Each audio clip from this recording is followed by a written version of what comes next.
आज अमावस की रात है। बिहार के एक छोटे से गांव का किसान राधे श्याम अपने खेत से घर की ओर लौट रहा था। दरअसल आज होली की रात है और किसी ने राधे श्याम को यह कह दिया था कि उसके खेत में नील गायों का झुंड घुस आया है। बेचारा राधे श्याम अपने खेत को बचाने के लिए सीधा खेत की ओर दौड़ पड़ा, पर वहां पहुंचकर उसे समझ में आया कि लोगों ने उसके साथ मजाक किया था। अरे दिन भर होली खेलने के बाद अच्छा खासा सो रहा था टांगे फैला के। दही बड़ा और पुआ के मस्त सपने भी आ रहे थे। ये जाने कौन हल्ला कर दिया कि हमारे खेत में जानवर घुस आए हैं। हम भागे भागे यहाँ आए तो देखो ससुरा एक कुकुर तक नजर नहीं आ रहा। ससुरा पता नहीं काहे हम इन गांव वालन की बातन में आ गए। कौनो बात नहीं, आज जाने दो, लेकिन कल सुबह एक एक की खबर लूंगा। बहुत दिन से देख रहा हूँ, हमेशा हमको बुड़बक बनाते रहते हैं ना सब कोई। अब और नहीं, कल सबको बता ही दूंगा कि राधे श्याम भी क्या चीज है। राधे श्याम खुद से बातें करता हुआ चला जा रहा था। थोड़ा आगे जाने पर बरगद का एक पेड़ आया। बरगद का ये पेड़ लगभग 100 साल पुराना था। इस पेड़ की शाखाएं काफी दूर तक फैली थीं। राधे श्याम के बरगद के इस पेड़ के पास आते ही अब तक शांत बह रही हवा अचानक से तेज हो गई। बरगद के टूटे सूखे पत्तों के सरसराहट की आवाज ने राधे श्याम का ध्यान खींचा। अरे ये ससुरा अचानक से हवा कैसे तेज चलने लगी। अभी रात में कहीं आधी तूफान आ जाए। जल्दी जल्दी चलता हूँ। इधर राधे श्याम ने आधी का नाम लिया और उधर आधी आ ही गई। राधे श्याम घबरा गया। अरे बाप रे बाप, अभी कौन सी नई मुसीबत आ गई। चलो चलो अपने बरगद बाबा की शरण में जाते हैं, अब उन्हीं का सहारा है। बाप रे बाप। अरे रे रे रे रे रे। राधे श्याम भाग के तुरंत बरगद के पेड़ के नीचे आ गया। उसे लगा कि इस वक्त बरगद का पेड़ ही उसके लिए सुरक्षित रहेगा।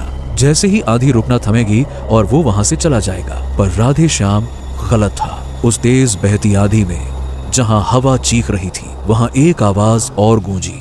वो आवाज किसी औरत की थी। उस आवाज में एक अजीब सा दर्द था। वो औरत कराहते हुए राधे श्याम का नाम ले रही थी। राधे श्याम, राधे श्याम।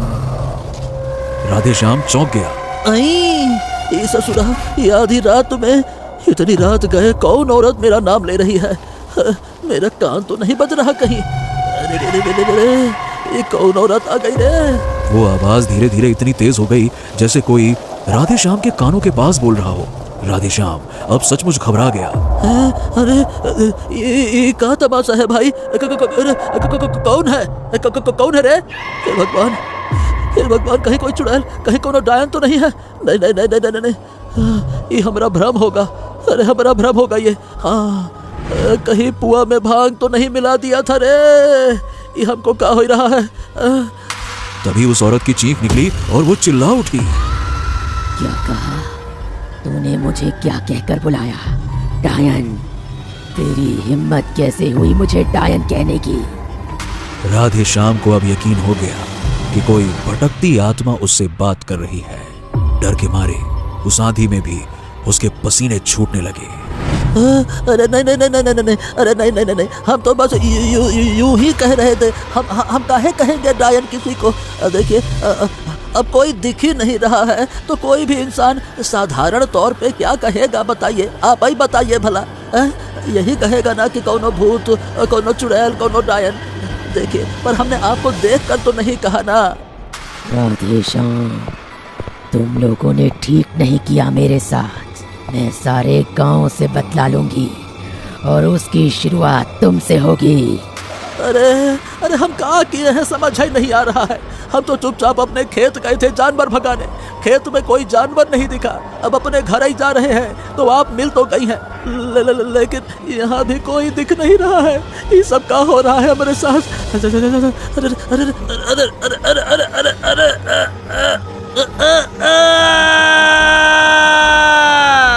तभी राधे श्याम का गमछा एकदम से उसकी गर्दन में कसने लगा और राधे श्याम की चीख निकल गई। राधे श्याम का गमछा धीरे धीरे बरगद की एक शाख पर अपने आप बंध गया और राधे श्याम तड़पते हुए बरगद की शाख पर झूलता रहा। और कुछ ही सेकंड्स में राधे श्याम ने हवा में झूलते हुए ही दम तोड़ दिया। तेज आंधी हवा अचानक से थम गई। राधे श्याम ये जान भी नहीं पाया कि उस औरत की आत्मा ने उससे किस बात का बदला लिया था। अगले ही पल उस बरगद के चारों ओर खून से सने लाल पंजे और पैरों के निशान छप गए। आज होली की रात को गांव में एक आत्मा ने खून की होली खेली। वक्त बदलता है और वक्त के साथ जमाना भी बदल जाता है। 10 साल बीत चुके थे। जगदीशपुर गांव के लोग अपने अपने काम में व्यस्त हो चुके थे और सभी लोग लगभग राधे श्याम की मौत को भूल चुके थे। लेकिन कहते हैं ना कि बीता हुआ वक्त कभी न कभी फिर से वापस जरूर आता है। और गांव के उसी बरगद के पेड़ के नीचे 2 बुजुर्ग गांव वाले मनोहर और किशोर आपस में बातें कर रहे थे। अरे होली खेले रघुबीरा अवध में, होली खेले रघुबीरा। काय मनोहर, अगले हफ्ते होली है, लेकिन देखो गांव में कोनो हलचल ही नहीं है। पता ही नहीं चल रहा कि ससुरा होली आने वाली है। हाँ, एकदम ठीक ही कहे किशोर। अब सोचो जरा, अरे हमारा जमाना हुआ करता था जब 2-3 हफ्ता पहले से ही होली का हुड़दंग शुरू हो जाता था। अरे मजाल है कि होली के समय कोई हमारे घर के सामने से सूखे सूखे निकल जाए। हाँ, अरे क्या मजा आता था उस टाइम। अब तो होली के दिन भी पता नहीं चलता कि ठीक से होली है कि क्या है। हाँ, और नहीं तो क्या। और याद है हम लोग के जो मास्टर साहब थे ना, अरे क्या नाम रहा उनका, अरे हाँ, लाल मास्टर साहब। लाल मास्टर साहब, उनके नहाने के पानी की टंकी में हम लोगों ने रंगाई की पुड़िया पे पुड़िया, पुड़िया पे पुड़िया, अरे 50 पुड़िया डाल दी थी। याद है मनोहर? हाँ हाँ हाँ, सब याद है। और वो भी ऐसा गाढ़ा रंग बना था कि 2 हफ्ते तक पूरे शरीर से उतरबा ही नहीं किया। और नहीं तो क्या, अरे सब गांव वाले वो होली के बाद से उनको लाल मास्टर साहब की जगह हरा मास्टर साहब बुलाने लगे थे। मनोहर और किशोर दोनों ही अपने बचपन की होली की यादों के बारे में बातें करके उसे याद करके हंस रहे थे। तभी किशोर ने मनोहर से पूछा, अरे वैसे ये बता मनोहर, होली इस बार किस तारीख को है? मनोहर ने अपने दिमाग पर जोर डाला। 30। हाँ, 30 तारीख को है। 30 तारीख सुनते ही किशोर के चेहरे का भाव अचानक से बदल गया। क्या 30 को? अरे नहीं नहीं नहीं नहीं नहीं, 30 को नहीं, 30 को नहीं। अरे किशोर, 30 ही को है। कल ही पंडित जी पंचांग देख के बताए रहे थे। ए भाई, का है ऐसा क्या है? 30 को हो चाहे 31 को हो, क्या फर्क पड़ता है उसे? किशोर के चेहरे पर चिंता की लकीरें गहरा गईं। उसने मनोहर की ओर देखा और बड़े ही गंभीर आवाज में बोला, मनोहर, अगर होली 31 को है तब तो कोई दिक्कत की बात नहीं, लेकिन अगर होली 30 को हुई तो जगदीशपुर में तबाही होगी, तबाही। मनोहर को किशोर की बात समझ नहीं आई। उसने किशोर की ओर देखा और पूछा, काहे किशोर, 30 को का है? किशोर कुछ पल खामोश रहा और फिर धीरे से कहा, 30 को अमावस्या है मनोहर। अमावस्या का नाम सुनते ही मनोहर के चेहरे पर हवाइयां उड़ने लगी। उसने अपना माथा पकड़ लिया। हे भगवान, हे भगवान, इस बार होली अमावस्या को पड़ रही है। ए भैया, पिछली बार अमावस्या को होली ठीक 10 साल पहले आई थी। और उसी रात राधे श्याम को एक आत्मा ने मार डाला था। जानते हो ना किशोर, राधे श्याम की मौत कहाँ हुई थी? दोनों ने एक दूसरे की ओर देखा और फिर बरगद के पेड़ की ओर देखा। ए भाई किशोर, अरे जल्दी यहाँ से निकलो, नहीं तो अमावस्या के पहले ही हम दोनों की जिंदगी की अमावस्या हो जाएगी। अरे भागो भाई, अरे भागो। मनोहर और किशोर दोनों ही सर पर पांव रखकर अपने अपने घर की ओर तेजी से भाग गए। दोनों समझ चुके थे कि बीता हुआ वक्त फिर से अपना खौफनाक अतीत दोहराने को बेताब हो चुका है। अगले दिन सुबह का सूरज आसमान पे चढ़ चुका था। मनोहर और किशोर अपने अपने सर पर बोरिया बिस्तर लेकर जा रहे थे। तभी गांव के एक लड़के रजत की नजर उन दोनों पे गई। अरे ए मनोहर चाचा, ओ किशोर चाचा, क्या ये बोरिया बिस्तरा सर पे रखकर कहाँ चल दिए भाई आप दोनों? अरे रजत बेटा, तुम भी यही करो, इसी में भलाई है तुम्हारी और हम सबकी। हाँ। अरे अरे अरे, ये कौन सी बात हुई चचा, जरा ठीक से तो बताइए, हम कुछ समझे नहीं, काहे हम करें और आप काहे कर रहे हैं? तो इस बार बेटा होली अमावस्या को पड़ रही है, मतलब इस बार किसी न किसी की मौत होगी, वो आत्मा फिर से वापस आएगी। मैं तो कहता हूँ बेटा तुम चले जाओ, बम्बई वापस चले जाओ बेटा। इस बार होली की छुट्टी बम्बई में मनाओ। अगर जिंदा रहना चाहते हो तो चले ही जाओ बेटा, चले जाओ। अरे चचा क्या बात करते हो? अरे हम तो कहते हैं मेरे साथ आप दोनों भी बम्बई चलिए। अरे फिल्म लाइन में हिट हो जाइएगा। आप दोनों का जोड़ी ना बहुत कॉमेडी करता है। अरे बेटा ऐसा है, तुमको जो ठीक लगे सो करो। हम दोनों तो जा रहे हैं और अब होली के बाद ही लौटेंगे। बड़े बुजुर्गों का बात मानोगे तो खुशी रहोगे, और हाँ होली तक उस बरगद के पेड़ से दूर ही रहना, बाकी तुम्हारी मर्जी बेटा। हाँ। अरे छोड़ो ना चाचा, दुनिया चांद पर पहुंच गई है और आप लोग अब भी भूत प्रेत में अटके हो। अरे कोई भूत प्रेत आत्मा नहीं होता है। होली की रात को ना चाचा मैं इसी बरगद के पेड़ के नीचे आऊंगा और यहीं सो जाऊंगा, और अगले दिन पूरा गांव देखेगा कि मुझे कुछ नहीं हुआ है, तब मानेंगे सब लोग। हाँ। मनोहर और किशोर ने रजत की बात का कोई जवाब नहीं दिया। वो दोनों बस चुपचाप गांव से चले गए। रजत भी उन दोनों की बातों को हंसी में टालकर अपने घर वापस लौट गया। देखते देखते होली भी आ गई। रजत ने अपने दोस्त के साथ खूब होली खेली, और होली खेलते खेलते शाम कब बीत गई पता ही नहीं चला। तभी रजत का एक दोस्त उसके पास भागता हुआ आया। अरे अरे जल्दी चलो, रजत रजत, अरे अरे रजत, हे रजत जल्दी चलो, जल्दी अपने घर जाओ, जल्दी अपने घर जाओ जाओ। अरे घर? अरे अरे आराम से आराम से आराम से। क्या हो गया मेरे घर को? वहां तो ताला लगा है और चाबी मेरे पास है। अरे तुम्हारे घर के बाहर ना लाल रंग के पंजे के निशान पड़े हैं। गांव भर में हल्ला हो गया है कि आज अमावस्या को आत्मा तुम्हारे पीछे आएगी। गांव के लोग उसे डायन बुला रहे थे, डायन। अरे क्या बकवास करता है, क्यों झूठ बोल रहा है? ये बता, भांग भांग तो नहीं पी लिया है ना? हैं? कितने गिलास पिया, बता कितने गिलास? अरे नहीं भाई, अगर तुम्हें यकीन नहीं हो रहा तो तुम खुद ही जाके देख लो ना, जाओ देख लो। रजत ने आओ देखा न ताओ और फौरन अपने घर की ओर तेजी से भागा। रजत जब घर पहुंचा तो उसने पाया कि उसका दोस्त सच कह रहा था। वाकई में उसके घर के दरवाजे के बाहर लाल रंग से सने पैरों और हाथ के पंजों के कई सारे निशान बने हुए थे। बाप रे, ये ससुरा, इतने सारे लाल रंग के पंजे के निशान आए कहां से? समझ गया, ये सब मेरे दोस्त की शरारत है। होली के लाल रंग को खून बनाकर ये हमको डराना चाहते हैं। इन्हें क्या लगता है कि मैं इन लोगों की तरह जाहिल हूँ? अब तो आज रात में पक्का उस बरगद के पेड़ के नीचे सोऊंगा, तब इनको पता चलेगा कि कोई भूत प्रेत चुड़ैल ऐसा कुछ होता ही नहीं है। नहीं तो। रजत ने यह तय कर लिया कि आज रात वो उसी बरगद के पेड़ के नीचे सोएगा जहां मनोहर और किशोर ने उसे जाने से मना किया था। रजत बिना कुछ सोचे समझे बरगद के पेड़ की ओर निकल पड़ा। रात धीरे धीरे अपने मुकाम की ओर बढ़ रही थी और रजत बरगद के पेड़ के नीचे पहुंच गया। चलो भाई। अरे रे रे रे रे रे, आज तो बहुत थक गया हूँ। पेड़ के नीचे बड़ी अच्छी नींद आएगी। बंबई में ये मजा भला कहाँ मिलेगा। चलो इसी बहाने प्रकृति का आनंद उठाया जाए।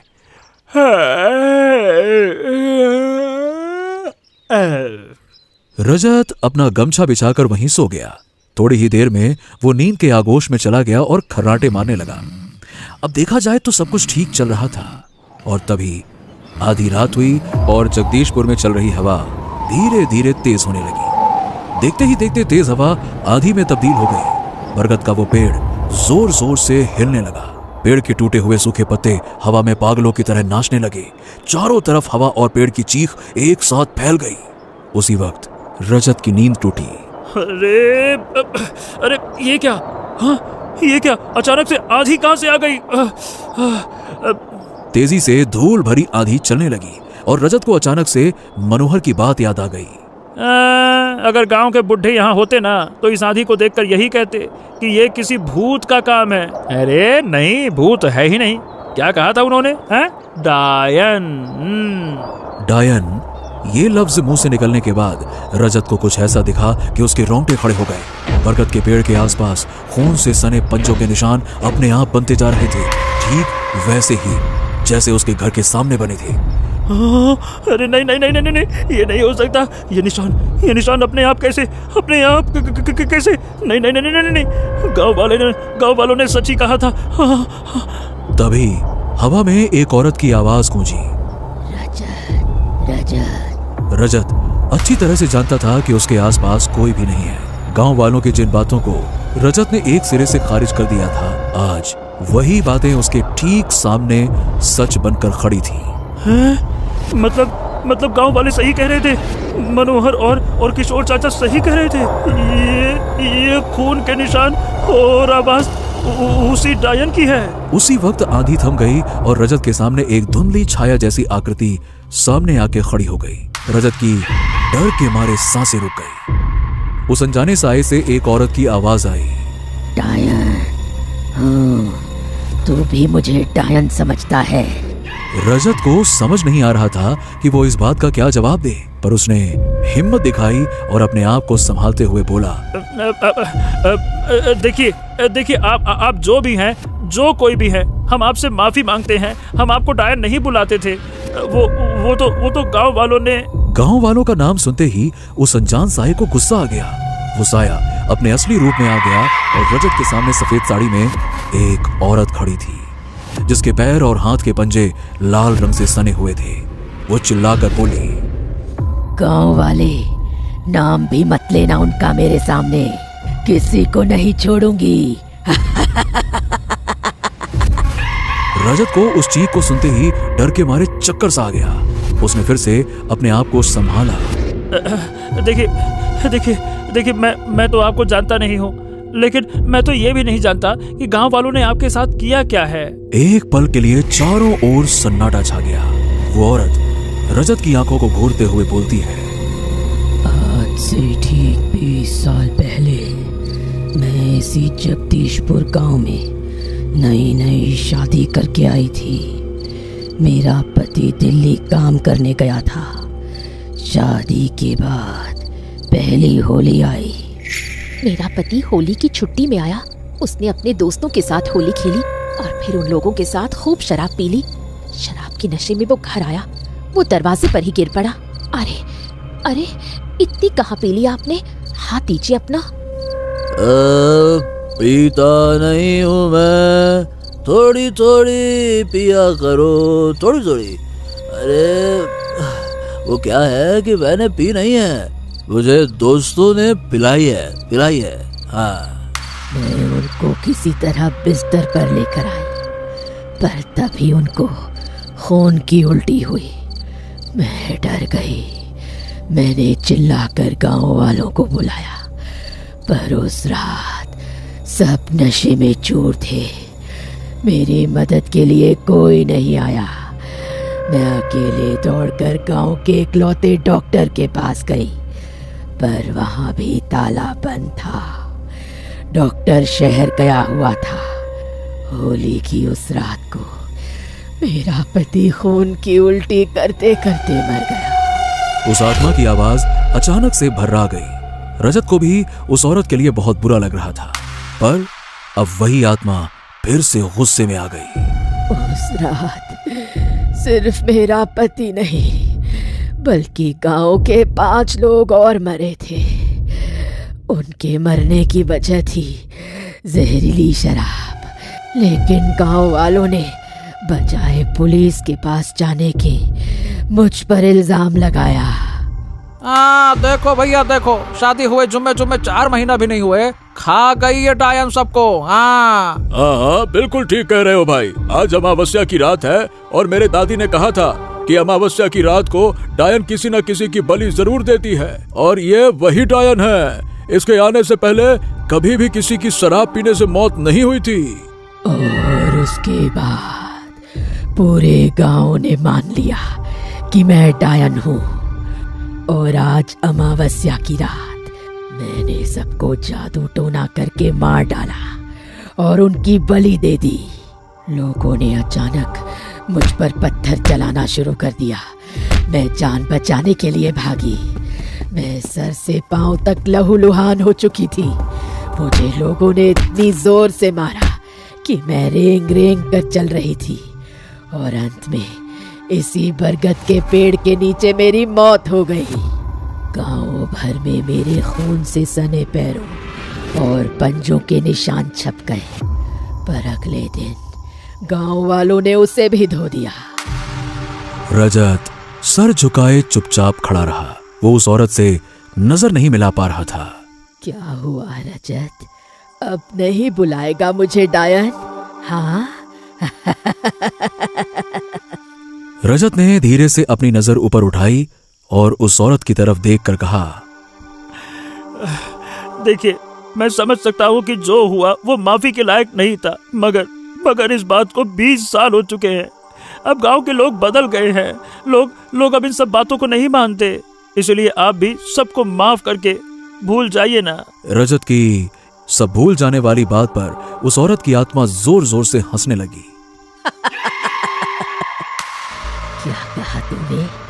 भूल जाऊं? अपनी उस बेरहम मौत को भूल जाऊं जिसकी वजह से मेरी आत्मा इस गांव में सदियों से भटक रही है। कुछ भी नहीं भूली मैं, अपनी आत्मा का बदला लूंगी मैं। और वो होली जो अमावस्या को आएगी, मेरी ये तड़पती आत्मा जगदीशपुर गांव से किसी न किसी की बलि जरूर लेगी। यही इस गांव का प्रायश्चित है।